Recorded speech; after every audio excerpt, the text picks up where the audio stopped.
मैं डीआईजी साहब को मुबारकबाद नहीं दूंगा, मैं एसएसपी साहब को मुबारकबाद नहीं दूंगा।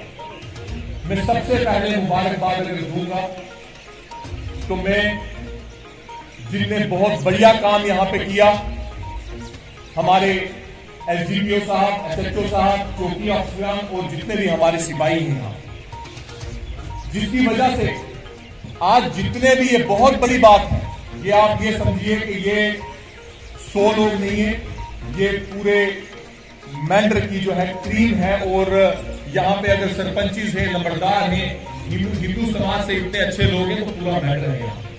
तो सब लोगों ने अगर आपको इज्जत दी तो ये इन लोगों की वजह से आपको इज्जत दी।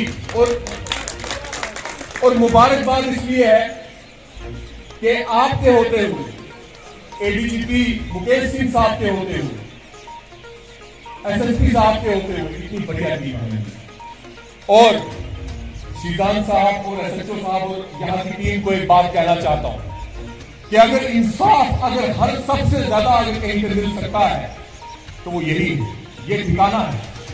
और ये भी एक और बात साहब मैं कह दूं, चाहे वो सिपाही हो, चाहे वो ऊपर तक हो, कि जब तक आपके हाथ में इंसाफ है, अल्लाह ताला का करम आपके ऊपर बना रहेगा।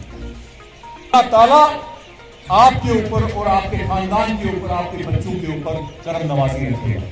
और फिर से आप सबको नहीं है, लेकिन जिनने मेरे वालिद साहब को याद किया, बहुत सस्ते थे मेरे वालिद साहब और मैं भी बहुत सस्ता हूं, तो जिनने याद किया मैं उनका नौकर। लेकिन मेरे वालिद साहब की 2-3 चीजें थी जो मेरे अंदर भी, कि हमारे मुल्क की अगर पहचान है वो है हिंदू मुसलमान का भाईचारा। वो कहते हैं कि हवेली झोपड़ी सबका मुकद्दर फूट जाएगा अगर ये साथ हिंदू मुसलमानों का छूट जाएगा। हवेली झोपड़ी सबका मुकद्दर फूट जाएगा अगर ये साथ हिंदू मुसलमानों का छूट जाएगा। और दुआ करो कि हम में मोहब्बत के रिश्ते रहे कायम, ये रिश्ते टूट जाएंगे तो भारत टूट जाएगा। आपकी हिफाजत यहाँ की पुलिस कर सकती, ना ही आपकी हिफाजत जो है यहाँ की आर्मी कर सकती। अगर कर सकती होती तो जहां पे ये जुल्म हुए हैं वहां पे भी पुलिस और आर्मी है। मैं मुबारकबाद देता हूं यहाँ के मुसलमानों को कि यही हमारा इस्लाम हमें सिखाता है कि जो गैर मुस्लिम है, जो अक़लियत के लोग हैं, उनको सीने के साथ लगा के रखो। और आप लोग भी हमें इज्जत देते रहो, बहुत बहुत इस चीज के लिए शुक्रिया। उसके बाद आज बात हुई यहां पे ड्रग्स की। मैं ड्रग्स की बात अगर कहूं, एक तो हमारा जो मीडिया है और एक पुलिस, अगर वो अपने ईमान को पक्का रखे तो हमारे मुल्क के हालात भी और हमारे इलाके के हालात भी अच्छे हो सकते हैं। ध्यान दिए जा रहे कि गरीबों को नहीं छेड़ा जाएगा। मैं आज आपसे ये उम्मीद रखता हूं कि ऊपर तक की आवाज पहुंचाई जाए। इन लोगों ने बहुत मार खाई है, आज उनके अंदर जो है मुल्क के लिए बहुत खून बहाया, उनका और खून ना बहाया जाए। सबका भी शुक्रगुजार हूं कि 2-4 मिनट मुझे सुना। और एक बात फिर से सबको कह देता हूं, क्योंकि सिपाही का काम अपना है, डीआईजी साहब का अपना है, डीजी साहब का अपना है, एसएसपी साहब का अपना है। जब तक ये सब एक नहीं होंगे तो अकेले कोई कुछ नहीं कर सकता। तो मैं एक ही बात कहता हूं, इसको याद रखना। मैं तीसरी बार इसी जगह पे शेर कहता हूं कि असूलों पे आ जाए तो टकराना जरूरी है। असूलों पे आज आए तो टकराना जरूरी है। जिंदा हो तो जिंदा नजर आना जरूरी है। ऐसे लोग जो अपना जमीर बेच देते हैं वो जिंदा लाशें हैं, और जो अपना जमीर नहीं बेचते वो असल मायने में जिंदा है। खुदा आप सबको मेरा सलाम आदाब। मैं समझ सकता हूँ कि ये पूरे मंदिर की बिल्कुल अजीम शख्सियतें हैं जो हमारे सामने हैं, और आपका वक्त भी बहुत कीमती है। और आपकी बात जो मैंने सुनी उसमें मैं ज़्यादा नहीं जाऊँगा, कुछ ही चीज़ों को थोड़ा सा एक्सप्लेन करूँगा और फिर अपनी बात रखूँगा।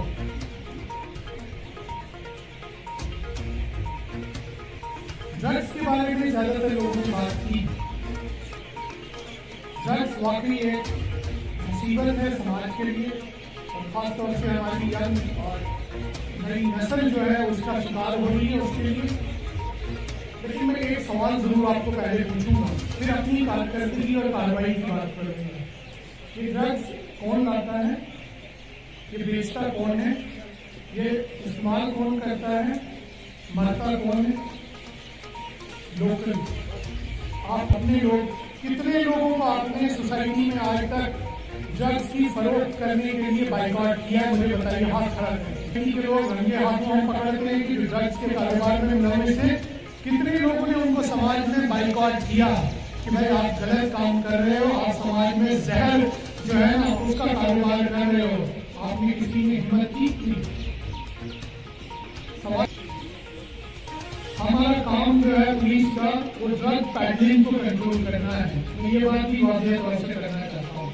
ड्रग पैडलिंग का मतलब है ड्रग्स की तस्करी, उसकी स्मगलिंग, उसकी पैडलिंग को कंट्रोल करना है। उसके जो मुलजमान है उनको पकड़ के कानून के दायरे में लाना है।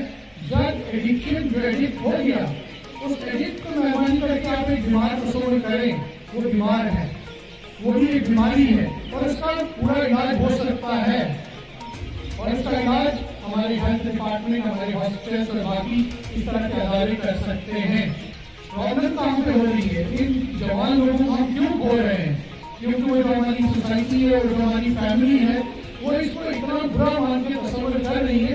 क्या अगर हमारे यहाँ किसी को खुदा न खास्ता कैंसर की बीमारी है, क्या इसका इलाज हम नहीं करते हैं? क्या उसके लिए 10 जगह आप जाके टेस्ट नहीं कराते हैं? क्या उसके बाकी डिफरेंट जो भी कंट्री में अच्छे अच्छे इंस्टीट्यूट हैं, क्या आप वहाँ नहीं जाते हैं कि हमारी फैमिली का बुजुर्ग है या कोई भी आदमी जो बीमारी में मुलविस है, उसका अच्छे से अच्छा इलाज करें? ड्रग एडिक्शन में मरने वालों के साथ ज्यादातर जो हमारी स्टडीज है वो ये है कि उनका इलाज क्योंकि घर वालों ने भी छुपा लिया, मोहल्ले वालों ने भी छुपाया कि शायद इसमें कोई शर्मिंदगी है, उसका इलाज ही नहीं हो रहा। बात मैं बताना चाहता हूँ, उसको एक बीमारी तस्वीर करिए, जहनी बीमारी है, उसके बाद उसका जिस्म जो है उसमें मुलविस होने लगता है, आप उसका इलाज कराएंगे। इसको उसमें मैं सबसे बड़ा गुनहगार जो है ना, वो माँ बाप को मानता हूँ। आज आपके पास वक्त ही नहीं है, आप उसको बाइक दे सकते हैं, मोबाइल दे सकते हैं, उसको कंप्यूटर दे देते हैं, उसको जीन्स देते हैं, उसको अच्छा खाना देते हैं, पिज्जा देते हैं, बर्गर देते हैं, वक्त कब देते हैं? सीने पे सुनाते थे, लोरियां सुनाते थे और छोटे बड़े की तमीज करते थे। ये मोहल्लेदार है, ये चाचा है, ताया है, ये मामू है, इमाम साहब है, ये पंडित जी है, वो लिहाज तो खत्म हो गया। वक्त की जरूरत है कि वो गाइडेंस के लिए कोई गुंजाइश नहीं है। उसके लिए हमारी तमाम अदारे, हमारी तमाम फोर्स जो भी है वो बेकार काम करेगी। उसके बाद हमारे लिए ये है कि सोशल इशू है ड्रग्स, इसको रोकने के लिए, इसको कंट्रोल करने के लिए हम पूरी कोशिश करें। ड्रग्स का जो भी स्टैटिस्टिक्स है आपने देखा होगा, जैसे साहब जो आप लोगों ने बताया काफी अच्छा काम किया, बिल्कुल, लेकिन ये हमारी प्रायोरिटीज में है, ये हमारी 2 प्रायोरिटी है।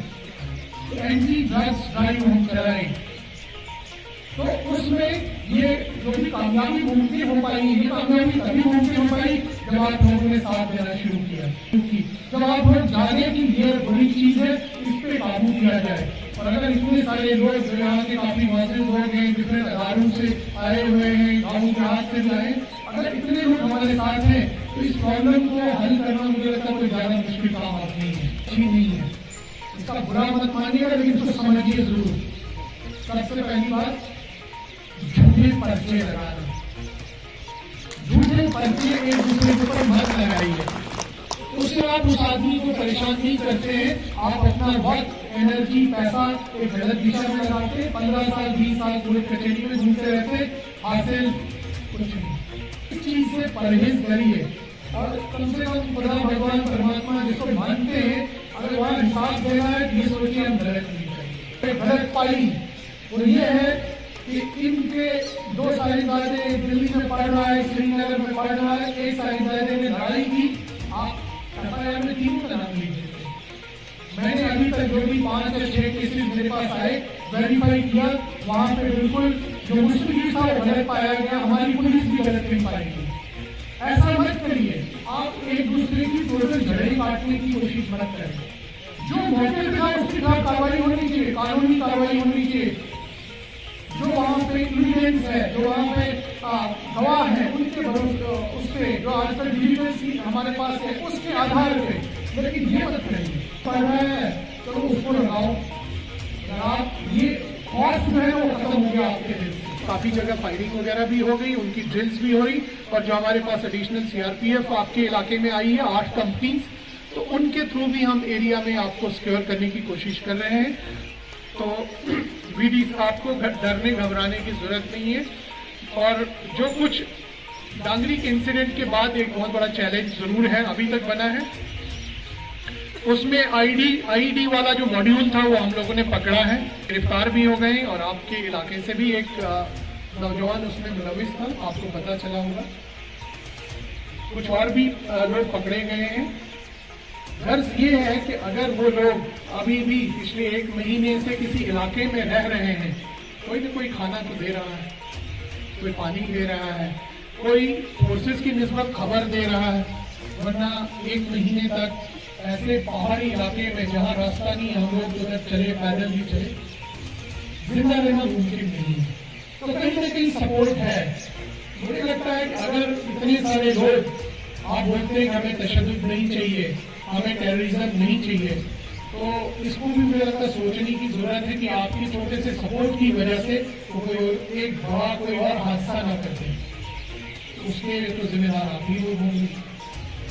इस पे हमारी कड़ी नजर है, तो हमारे ऑडियो फोटोज बाकी हम लोगों ने जारी किए हैं, और ओपन पब्लिक को बताया है कि जो भी लोग इनकी निस्बत हमें कोई खबर देंगे उनको सरकार 10 लाख रुपए भी देगी, और इवन अगर एलिजिबल बंदा होगा उसको नौकरी भी देगी।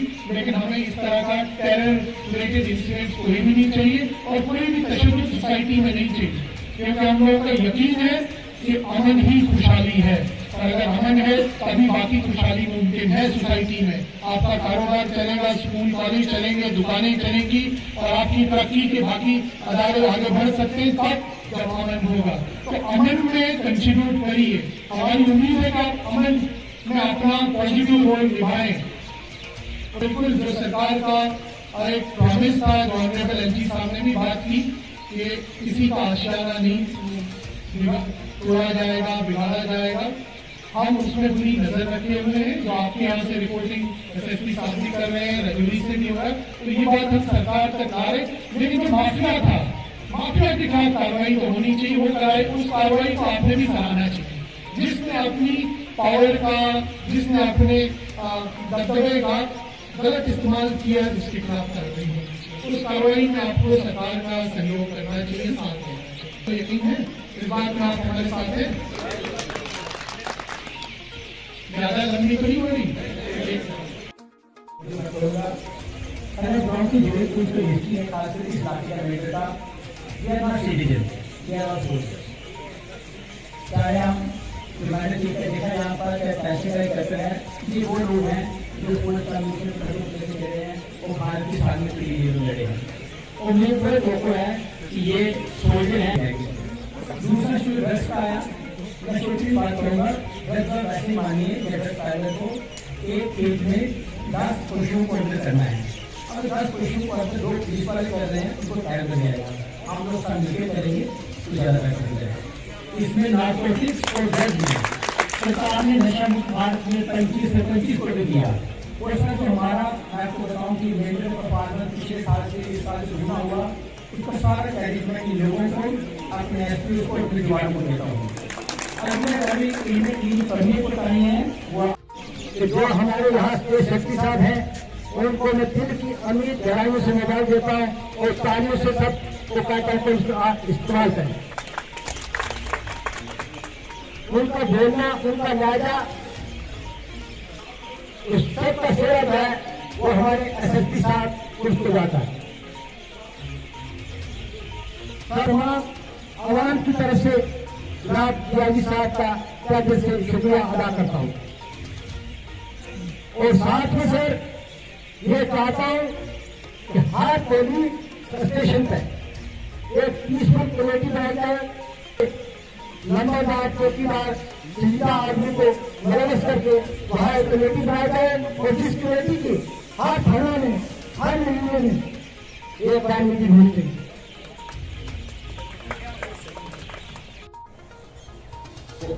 अच्छा करना ही जो है वो एक बड़ी बात है। पुलिस जो है अगर एक अच्छे वो काम करेगी तो मैं कहूंगा कि हिंदुस्तान की अदलिया जो है वो भी फैसला पुलिस की लिखी हुई फाइल तक करता है। अखलाक और हुस्न और लोगों से दिल बैठना ये किसी से डरा छुपा नहीं है, ये खुद में एक मिसाल है। बाकी यहाँ आए दिनों इस थाना के अंदर मेंढर की हर करीब और हर बाशऊर आदमी का एक रास्ता तो रहा है। भारत में एसडीपीओ साहब, एसएचओ साहब और यहाँ के पुलिस के सफाई से लेकर जितने भी बाधा यहाँ हैं उनको मैं देता हूँ। वो ग्रुप बंदी आज नहीं है अल्लाह के फजलो करम के साथ। इन्होंने कुछ स्टूडेंट इन्वॉल्व थे जो पकड़े गए हैं।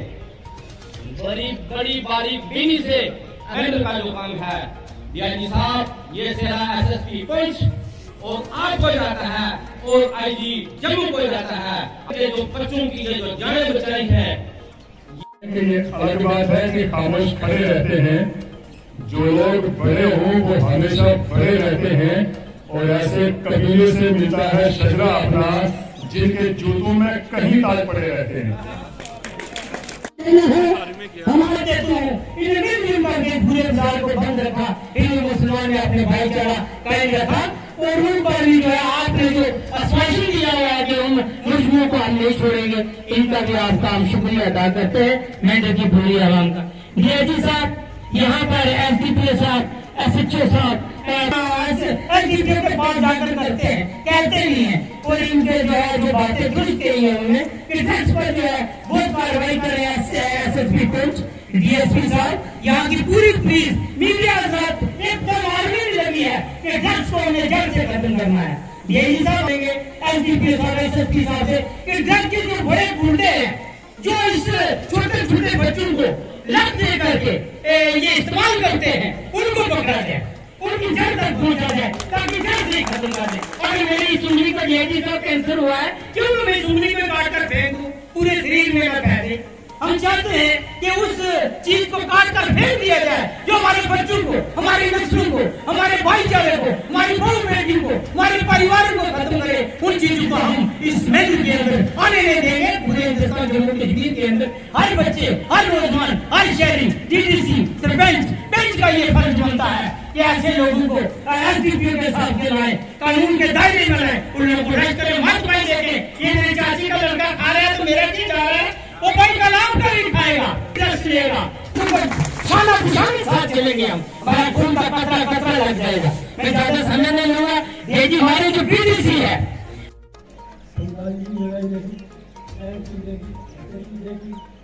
ये जो